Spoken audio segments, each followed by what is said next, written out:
Bea, selamat pagi. Menu hari ini saya masak sup bedua.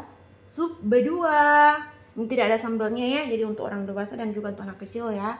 Dan ada bedua goreng, ada sayur buncis dan wortel ditumis, ini mix ya. Dan ada sambal bawang tomat kemarin ya. Dan tidak lupa ada teri goreng batu ya, yang kemarin masih ada, harus dihabiskan ini. Dan ini bekal saya nih. Jadi inilah menu di hari ini yang saya sudah masak dan siap untuk dibawa pergi.